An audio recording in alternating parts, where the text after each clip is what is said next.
बिस्मिल्लाहिर्रहमानिर्रहीम।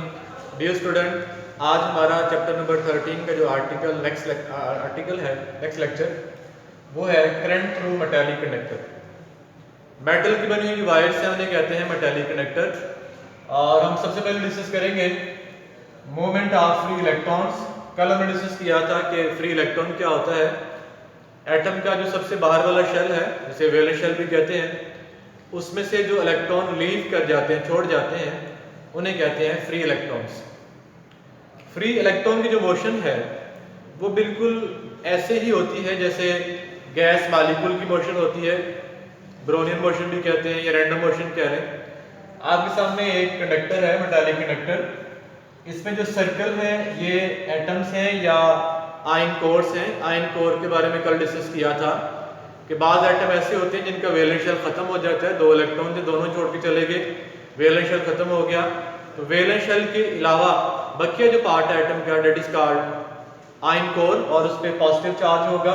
पहले ये सर्कल जो है या तो एटम्स हैं या ये आयन कोर्स हैं। और ये जो रेड डॉट के आगे एरो बना हुआ है ये बेसिकली फ्री इलेक्ट्रॉन्स हैं। और इन इलेक्ट्रॉन की जो मोशन है आयन कोर और एटम के दरमियान में वो बिल्कुल रैंडम सी है। कोई इलेक्ट्रॉन दाएं जा रहा है, कोई बाएं जा रहा है, कोई ऊपर जा रहा है, कोई नीचे आ रहा है। तो ये जो मोशन है फ्री इलेक्ट्रॉन्स की, ये बिल्कुल गैस मालिक्यूल की तरह मोशन है। जैसे मालिक्यूल जो है उनकी रैंडम मोशन होती है, जिसे ब्रोनियन मोशन भी कहते हैं। इस सूरत में अगर करंट की बात करें, करंट विदाउट बैटरी, आपने कंडक्टर के साथ कोई बैटरी कनेक्ट नहीं की, तो हमने कल डिस्कस किया था करंट क्या होता है। Rate of flow of charge through any cross section of conductor is called electric current. किसी क्रॉस सेक्शन में से जो नेट रेट ऑफ फ्लो होता है चार्ज का वो करंट कहलाता है। इस सूरत में बात करें, अगर बैटरी कनेक्ट नहीं की तो सारे इलेक्ट्रॉन रैंडमली मूव कर रहे हैं। ये लेट्स सपोज क्रॉस सेक्शन है कंडक्टर का, इसमें से गुजर के जितने इलेक्ट्रॉन उधर जा रहे हैं उतने उधर से इधर आ रहे हैं, जितने नीचे से ऊपर जा रहे हैं उतने ऊपर से नीचे आ रहे हैं। तो जो नेट फ्लो है चार्ज का इस क्रॉस सेक्शन में से वो जीरो है।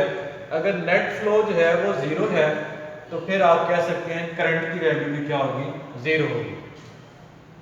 इस केस में जब इलेक्ट्रॉन फ्रीली मूव कर रहा होता है तो उसकी वेलोसिटी बहुत ज्यादा होती है। स्पीड ऑफ फ्री इलेक्ट्रॉन इस सूरत में सेवरल 100 किलोमीटर पर सेकंड है। लेकिन रैंडम मोशन होने की वजह से, चूंकि नेट फ्लो इलेक्ट्रॉन का जो है किसी भी क्रॉस सेक्शन में से जीरो है, उसकी वजह से इलेक्ट्रिक करंट जो है वो भी क्या है, जीरो है। अब हम बात करते हैं करंट विद बैटरी। आपने कंडक्टर के साथ जो है बैटरी कनेक्ट कर दी है, वही कंडक्टर है, वैसे ही इलेक्ट्रॉन है, फ्री इलेक्ट्रॉन। लेकिन जब आप बैटरी कनेक्ट करेंगे, इधर बैटरी का नेगेटिव है, इधर बैटरी का पॉजिटिव है, तो इस सूरत में यहाँ नेगेटिव पोटेंशियल होगा, यहाँ पॉजिटिव पोटेंशियल होगा। तो पॉजिटिव से नेगेटिव की तरफ first of all electric field बनेगा, जिसकी डायरेक्शन आपको नजर आ रही है, पॉजिटिव से नेगेटिव की तरफ। अब ये नेगेटिव पोटेंशियल है बैटरी का, ये इलेक्ट्रॉन को रिपेल करेगा, और इधर से जो पॉजिटिव पोटेंशियल है वो इलेक्ट्रॉन को अट्रैक्ट करेगा। रिजल्ट ये निकलेगा कि इलेक्ट्रॉन जो है अब नेगेटिव से पॉजिटिव की तरफ मूव करना शुरू कर देंगे। पहले यही इलेक्ट्रॉन रैंडमली मूव कर रहे थे, अब जो है बैटरी इन्हें फोर्स करेगी कि वो एक पर्टिकुलर डायरेक्शन में मूव करें। वो अपनी रैंडम मोशन खत्म करके एक खास एक पर्टिकुलर डायरेक्शन में मूव करना शुरू कर देंगे। तो डायग्राम में आप देख रहे हैं कि तमाम इलेक्ट्रॉन की जो डायरेक्शन है अब वो रैंडम नहीं बल्कि एक पर्टिकुलर डायरेक्शन है टुवर्ड्स राइट। तो जब पर्टिकुलर डायरेक्शन है तो अब किसी क्रॉस सेक्शन में से नेट फ्लो जो है चार्ज का या नेट फ्लो जो है इलेक्ट्रॉन का वो जीरो नहीं होगा। अगर वो जीरो नहीं है तो फिर इलेक्ट्रिक करंट भी जीरो नहीं है।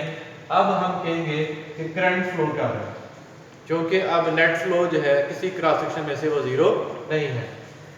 अब इलेक्ट्रॉन डेफिनेटली इस तरह मूव कर रहे हैं, लेकिन जो कन्वेंशनल करंट की डायरेक्शन है वो हमेशा पॉजिटिव से नेगेटिव की तरफ होती है, वो इलेक्ट्रॉन की मोशन के ऑपोजिट है। ये हमने लास्ट में डिस्कस किया था। किसी केस में अगर आपने इलेक्ट्रॉन की डायरेक्शन में करंट की डायरेक्शन लेनी हो तो वो करंट इलेक्ट्रॉनिक करंट कहलाता है। लेकिन इन जनरल सर्किट में जो डायरेक्शन ली जाती है वो कन्वेंशनल करंट की डायरेक्शन ली जाती है, जो कि हमेशा पॉजिटिव से नेगेटिव की तरफ होती है। तो अब अगली बात ये है कि इलेक्ट्रॉन जब एक पर्टिकुलर डायरेक्शन में मूव करते हैं या बैटरी उन्हें फोर्स करती है कि वो इलेक्ट्रॉन एक पर्टिकुलर डायरेक्शन में मूव करें, तो फिर इलेक्ट्रॉन जो है कंडक्टर के अंदर बार बार आयन कोर या एटम के साथ कोलाइड करते हैं और हर कोलिजन पे उनकी एनर्जी का लॉस होता है। जितना कोलिजन इलेक्ट्रॉन का आयन कोर या एटम के साथ ज़्यादा होगा, हम कहेंगे इलेक्ट्रॉन के फ्लो में उतनी ही ज़्यादा रुकावट है। हर कोलिजन पे चूँकि एनर्जी का लॉस होता है, जो ही वेलोसिटी बढ़ने पाती है इलेक्ट्रॉन की, कोलिजन हो जाता है, एनर्जी का लॉस होने से वेलोसिटी कम हो जाती है। लेकिन बैटरी का काम ये है कि मसलसल इलेक्ट्रॉन को एनर्जी सप्लाई करते रहे।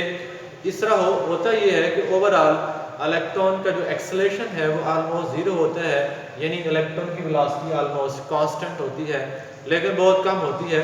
उस वेलोसिटी को ड्रिफ्ट वेलोसिटी कहते हैं। एनर्जी लॉस की वजह से, बार बार कोलिजन की वजह से इलेक्ट्रॉन की जो वेलोसिटी होगी अब एक पर्टिकुलर डायरेक्शन में ऑलमोस्ट कांस्टेंट होगी और उसकी ऑन एवरेज वैल्यू है 10⁻³ मीटर पर सेकंड। इस वेलोसिटी को कहते हैं ड्रिफ्ट वेलोसिटी। आगे जो है ड्रिफ्ट वेलोसिटी की डेफिनेशन है। ड्रिफ्ट वेलोसिटी क्या है? The uniform velocity of electrons against electric field within the conductor is called drift velocity. Electron जब कंडक्टर के अंदर यूनिफॉर्म वेलोसिटी से मूव करता है तो इलेक्ट्रॉन की जो इलेक्ट्रिक फील्ड के अगेंस्ट यूनिफॉर्म वेलोसिटी है विदिन कंडक्टर, वो कहलाती है ड्रिफ्ट वेलोसिटी, जिसकी वैल्यू मैंने पहले बताई है 10⁻³ मीटर पर सेकंड, या आप कह सकते हैं 1 मिलीमीटर पर सेकंड। तो अभी हम डिस्कस कर रहे थे कि जो फ्री इलेक्ट्रॉन होता है जब रैंडम मूव करता है तो उसकी वेलोसिटी बहुत ज़्यादा होती है, सेवरल 100 किलोमीटर पर सेकंड। लेकिन इस सूरत में जो ड्रिफ्ट वेलोसिटी है वो बहुत कम है, दैट इज 10⁻³ मीटर पर सेकंड, क्योंकि इलेक्ट्रॉन को अब फोर्स किया जा रहा है, वो फ्रीली मूव नहीं कर रहा, अपनी मर्जी से मूव नहीं कर रहा, बल्कि उसे मूव कराया जा रहा है। तो बार बार उसका फिर इलेक्ट्रॉन का जो है वो एटम के साथ या आयन कोर के साथ कोलिजन भी होता है। हर कोलिजन पे एनर्जी का लॉस भी होता है, लिहाजा उसकी वेलोसिटी बढ़ने नहीं पाती, बल्कि 10⁻³ मीटर पर सेकंड के राउंड अबाउट रहती है।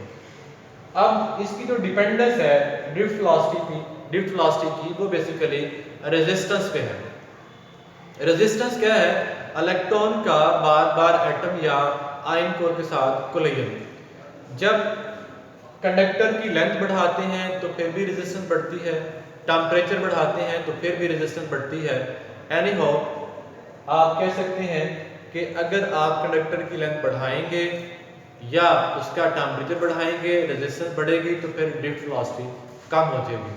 रेजिस्टेंस का इंशाल्लाह नेक्स्ट टाइम जो है जो ओहम लॉ वाला आर्टिकल है उसमें किसी आर्टिकल में डिस्कस करेंगे। फिलहाल जो है इसको आपने याद करना है। इंशाल्लाह नेक्स्ट लेक्चर जो है वो हम नेक्स्ट टाइम सेंड करेंगे।